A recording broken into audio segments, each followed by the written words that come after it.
top of my house, and I went down the stairs several at a time and locked the front door and shut the shutters, and thought to myself, in a very strange way, detached way, which I suppose is only accounted for by shock, that I wondered how many days or hours I had left to live. Broke news of it to Salman Rushdie. I asked him whether he was taking the threat to him seriously. I think I have to take them very seriously indeed. Will you be looking to the British authorities in any form for any kind of protection as a result of this I think threat? I must. I think honestly, I've just heard the news, and obviously that is something I may well have to think about. Disappear into a world of safe houses and secret locations. Within accompanied hours, everywhere Rushdie by round-the-clock special protection, a way of life he would endure for nearly 10 years. What was it about this novel that pushed Rushdie's life to the edge and created an international crisis, the like of which has never been seen before or since? This is the extraordinary story of the Satanic Verses affair.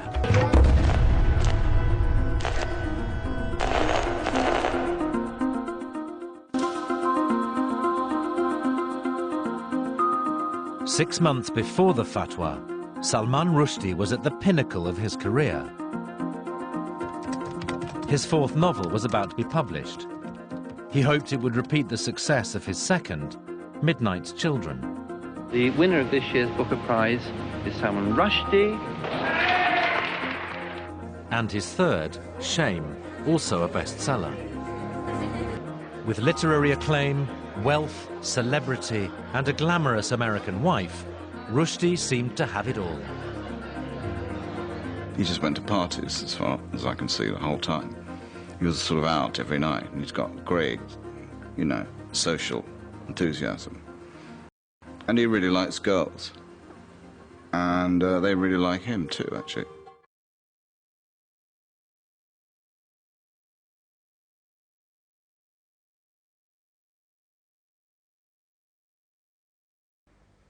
Abu Jahl.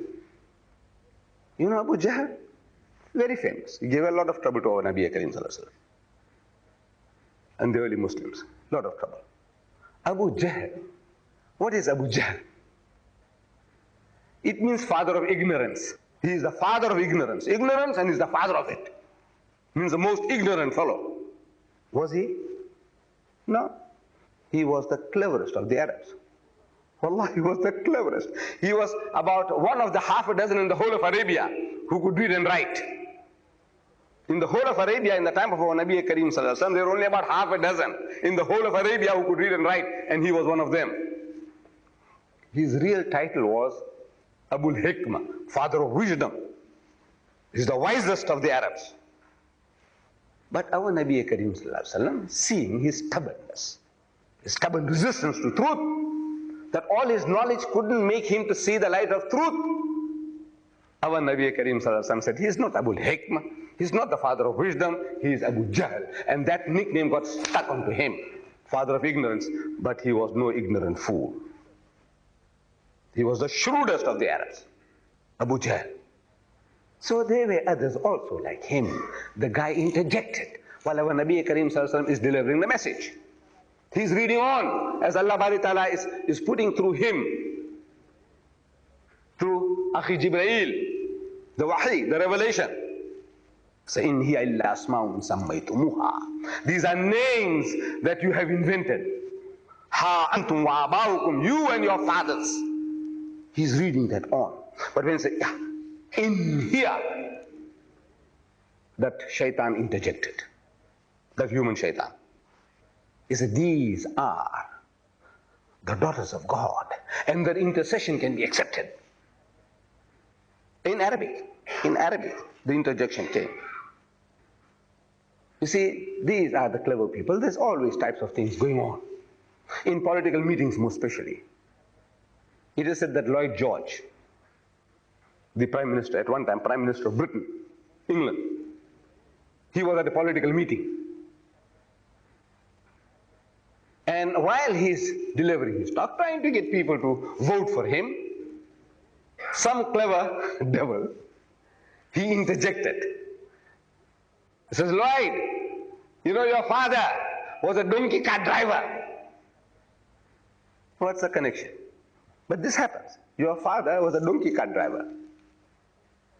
So Lloyd George, he had the presence of mind. No, he got taken aback. How are you going to respond to that? So he said, yes, yes, I remember. So I don't know what happened to the cart, but the donkey is still here. You are the donkey. Really, he's a donkey.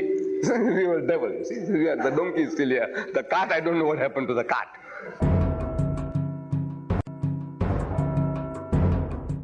You see, these are the clever people. There's always types of things going on.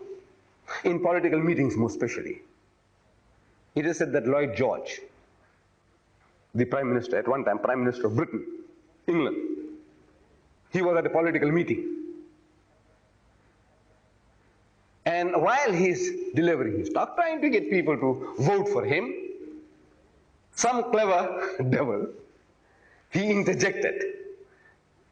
He says, Lloyd, you know your father was a donkey cart driver. What's the connection? But this happens. Your father was a donkey cart driver. So Lloyd George, he had the presence of mind. No, he got taken aback. How are you going to respond to that? So he said, yes, yes, I remember. So I don't know what happened to the cart, but the donkey is still here. You are the donkey. Really, he's a donkey. You are the devil. You see, the donkey is still here. The cart, I don't know what happened to the cart.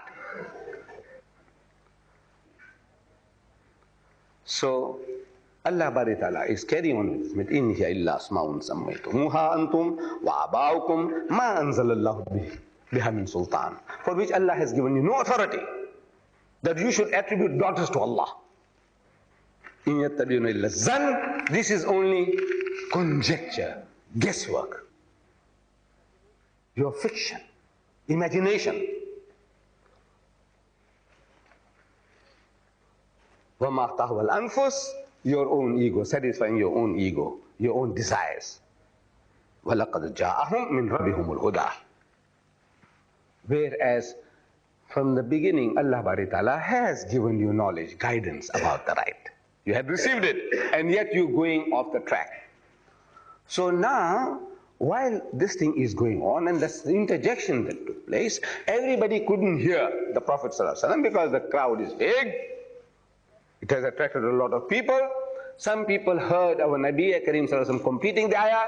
Somebody heard the interjection. And he says, man, who said that? He said, perhaps now Muhammad has relented. You know, he is now compromising. He has reached a compromise. So the mischief makers started spreading that. Look, things are all right now.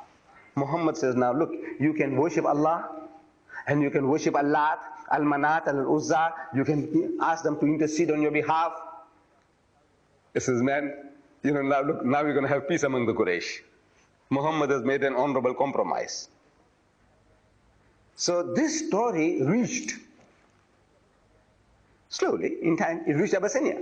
The Muhajirin, the Muslims had migrated to Abyssinia. You know, the persecution of the mushriks. They forced the Sahabas to migrate to Abyssinia. They get the news that, look, now there is peace in Makkah. You see, our Nabi Karim ﷺ and the mushriks, they have come to an understanding. That, you know, you carry on your way, we carry on our way, look, we go together. We don't want division in the community. So they came back. In the meantime, of course, this thing didn't last for long here. As soon as our Nabi Karim ﷺ heard that, you know, the rumors are going around that, you know, there is a compromise, you know, he came out condemning this. He says, no, this is false. And the persecution grew worse. It was worse than before. So by the time the Sahabas had returned, the Muhajirin had returned from Abyssinia, the things were worse than before. So they had to migrate a second time. Second time they had to flee. Now, Salman Rushdie, this shaitan, he says this was part of the Quran. Muhammad sallallahu alaihi wasallam did make a compromise, and later on second thought, he took it out. That is from where he gets the title, the Satanic Verses.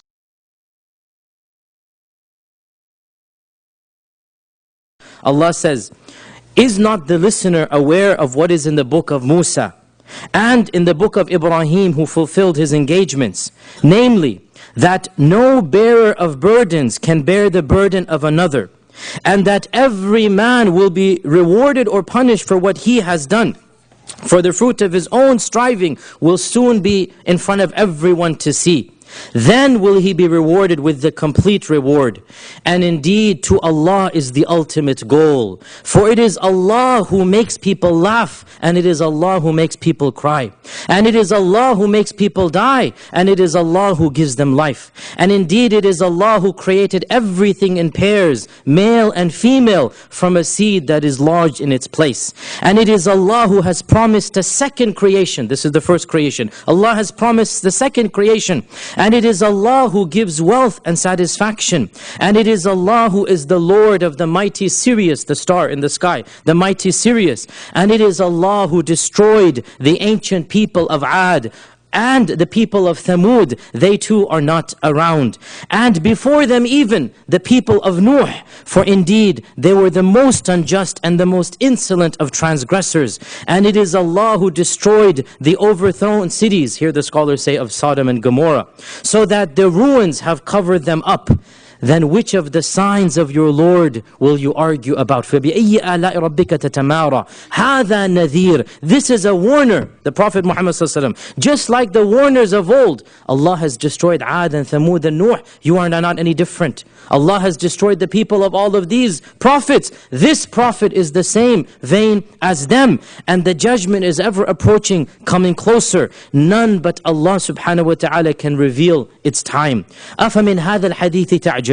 Do you marvel at this recitation? وَتَضْحَكُونَ وَلَا تَبْكُونَ. And you are laughing and making fun of it and not crying. وَأَنْتُمْ سَامِدُونَ. And you're going around your daily activities ignoring what is going to happen the day of judgment. فَاسْجُدُوا لِلَّهِ وَعْبُدُوا. Rather, ignore all of this. Fall down in prostration to Allah and worship Him. Now the reason I recited these 10 verses and did the translation is to show you that imagine the Prophet ﷺ reciting the entire surah, at least 15-20 minutes of beautiful recitation. And it's a powerful recitation. It really is an emotional surah that makes people follow along verse by verse. These are short verses. They're rhetorical questions. And the people's emotions are getting higher and higher. And then when the Prophet ﷺ falls down in sajda, the Muslims fall down. Even the Quraysh fall down. And so version 1, which is the Bukhari version, is the authentic version. No question about it, and it doesn't need any far-fetched tale to explain it. Now we get to version 2 and version 3, which is where it gets a little bit mucky, a little bit dirty. Now the version of Bukhari, by the way, is narrated by Ibn Abbas, and Ibn Abbas said, the hadith is in Bukhari, Surah An-Najm, Tafsir Surah An-Najm, the chapter of Surah An-Najm. Ibn Abbas said that the Prophet ﷺ recited Surah An-Najm, and he prostrated, and all of the Muslims and the mushriks and even the jinn and the ins prostrated with him. Everybody who heard the surah couldn't help be overwhelmed. Even the jinn prostrated with him. And he said, except for one man, and this is Al-Walid ibn al-Mughira, he took sand and he put it on his head, and he said, this is sufficient for me. In another version, it is Umayyah ibn Khalaf. Basically, one of the two really strong or staunch enemies, they were arrogant and they didn't prostrate. That's just a detail, not really relevant to the surah. Now, this is version 1. It is the authentic version. There is no mention of shaitan. There's no need to mention shaitan. We now get to the disputed versions. Version 2 and version 3. Version 2 and version 3 revolve around riwayat or reports that are not found in the famous books of hadith. They're not found in the 6 books. They're not found in Musnad Imam Ahmed. They're not even found in Ibn Ishaq and Ibn Hisham, which are the standard sources of tafsir. Rather, they are found in the more obscure works and the larger collections, the encyclopedias, the tertiary works. They're found usually in the books that collect everything, such as At-Tabari's tafsir. Tabari's tafsir, we need to understand one thing. Tabari did not intend to write a summarized tafsir for the masses. He wanted to write an encyclopedia for the scholars. And he collected everything that he found. And he mentions this in the beginning of his famous book. He says, I'm going to mention everything that I hear. I don't care if it's authentic or not. My job is just to report. So At-Tabari's reporting doesn't mean anything. He's just collecting.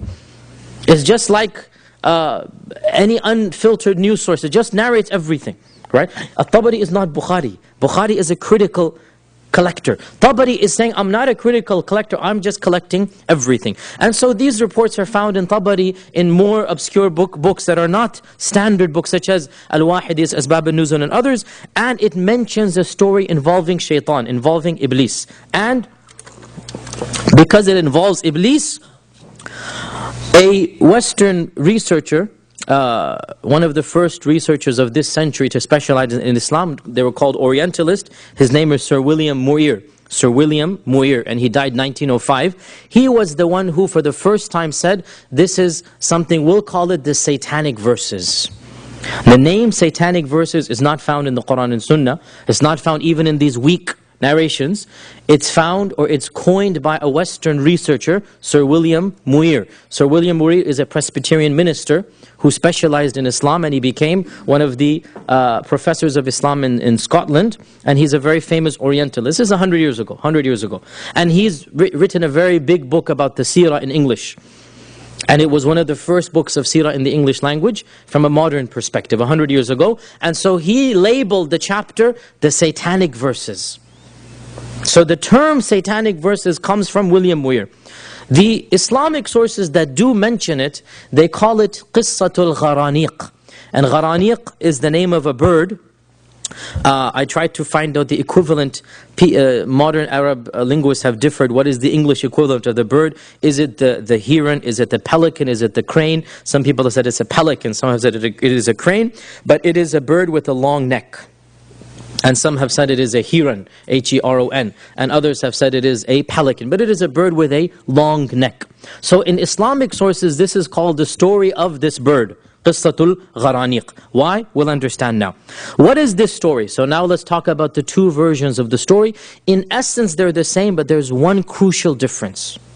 And we'll explain this difference. So let's get on to version 2 of why the Abyssinian Muslims, why the Quraysh returned, or why the Muslims emigrated and then returned. Version 2. Remember, version 1 is Bukhari, right? That's clear cut. And it's definitely authentic. No question about that. Version 2 and 3 are adding details that are not found in Bukhari.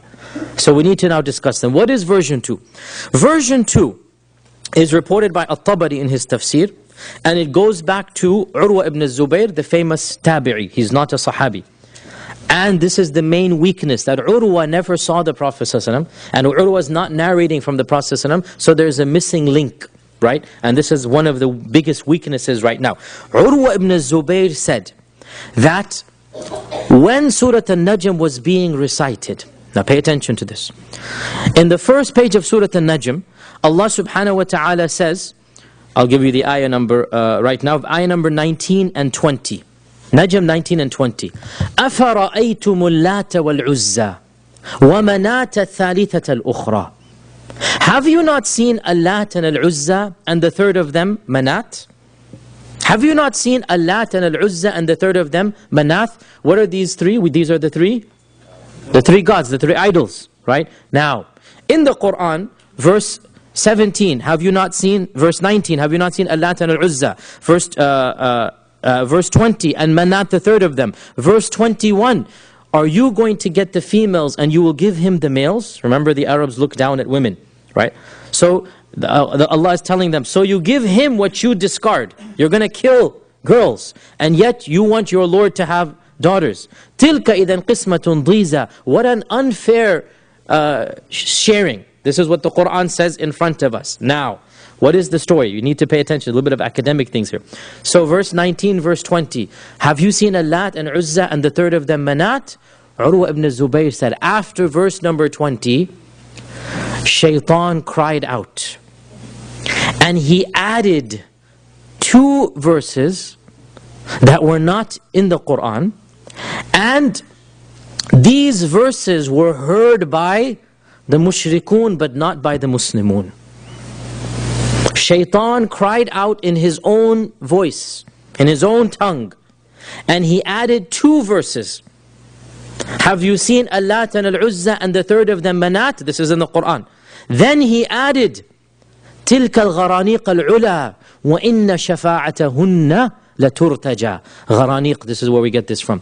These idols are the mighty pelicans or cranes. Gharaniq al-ula. These are the high and mighty pelicans, beautiful pelicans, right? وَإِنَّ شَفَاعَتَهُنَّ لَتُرْتَجَى. And their requests will be granted. Now this is the first time that the idols are being praised, apparently, right? The idols are being praised. That these idols are beautiful birds and their intercession will be accepted. You should worship them. And so, Urwa says, when the mushrikun heard these verses, they thought the Prophet Muhammad ﷺ has compromised. Finally, he's come to a middle ground. He's willing to accept our gods. And did they have a problem accepting Allah? Did they have a problem? No. They had no problem accepting Allah, right? Because they believed in Allah. But their problem was, you rejecting our gods, right? And so, they said, according to this version 2, they said, the Prophet Muhammad ﷺ has agreed to accept our gods. And so when he finished the surah and he prostrated, they basically said, we're all in agreement now, we don't mind worshipping along with you. Do you see version 2 now? Right? This is version 2. Now, why are the gods called Gharaniq? Gharaniq, because some, again this is interpretation, is that just like the beautiful birds with long necks are going up to Allah, so these are idols that are going to take you up to Allah. This is how it is interpreted. So this is version number, what version are we talking about now? Version number 2. Version number 2. Now, version number 3, in yet other narrations, and these are found in Al-Wahidi and other sources. So we have to be very clear here, and our religion tells us to be academic.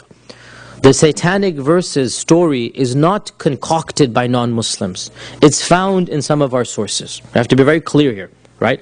And by the way, a lot of you are confused. Salman Rushdi's book, of course, it's named after this incident, but it's a whole work of fiction. But the point of the book is that, and this is why this is such a thing that the non-Muslims jump on.